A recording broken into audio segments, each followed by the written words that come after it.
if you consider that, I guess there are 26 figures on this gatefold cover, that's a lot of detail to cram in there in a very, very short span of time.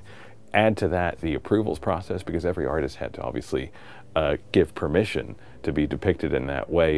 You know, it was a massive undertaking. We had to produce the chicken and the egg at the same time, but you know, I think it was absolutely worth it. It was a lot of fun to do. We actually had a great history with the illustration studio of SixMoreVodka, who put it together, because they worked on our gatefold for the Slipknot Assemble cover, which we did earlier in the year. They're so passionate and good at what they do that we knew that we could hand them a project like this and they would instantly get what we need to do. You really have to get the big, broad brushstrokes right first before you get into the details. So what I basically did was go on to all the original Star Wars posters and all the amazing kind of artwork they've already done and cut out all the figures that we wanted from the Star Wars universe and put it together in this big kind of mock-up. I said, where Darth Vader is, that should now be this guy, and where Stormtrooper is, that should be this guy.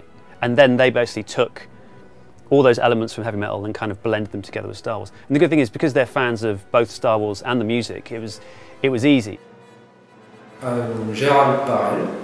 I'm from France, and I'm working here as a concept artist for SixMoreVodka. First, I do a sketch, like a rough sketch with just black and white, and I try and make the composition look nice, close to what they sent. Each character in Star Wars is a very specific kind of, not just a visual look, but also, you know, characteristics. So it was quite easy to assign certain heavy metal characters to certain Star Wars characters.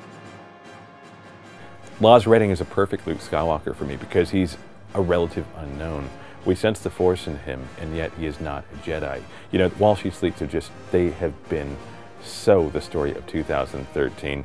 And you know, while he's had some vocal issues and so on, we know that when they are back in 2014, they are going to be the dog's bollocks. I just can't wait to see him break through. And I think that's very in line with the story of Luke Skywalker as well. People see the potential. I'm sure, and I'm going to be Princess Leia on the next Metal Hammer cover.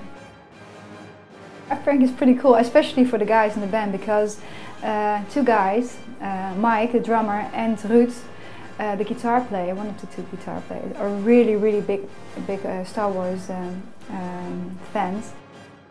Ruud and I, we both have like this ongoing joke that one day, just for fun, when nobody expects it, I'm going to be on stage like Princess Leia, and he's going to take his his stormtrooper outfit, because he has one, really.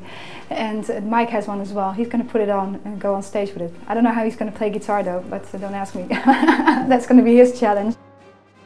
She has the same countenance as Princess Leia. We had considered Satchel from Steel Panther as a potential Princess Leia as well, but we kind of thought it might be just a bridge too far. I actually really enjoyed drawing Chewbacca, and because I'm a big fan of Zakk Wylde, it really matched the character with all his hair and this attitude. And, it was really funny to work on him, even if it's like really tiny in the picture. Eventually all the pieces came together and we finally ended up with a really good image, and Lucasfilm were really pleased with it. The band's really pleased with it, we're really pleased with it, and I think we know the fans are gonna really like it. Fans of not just heavy metal, but of Star Wars.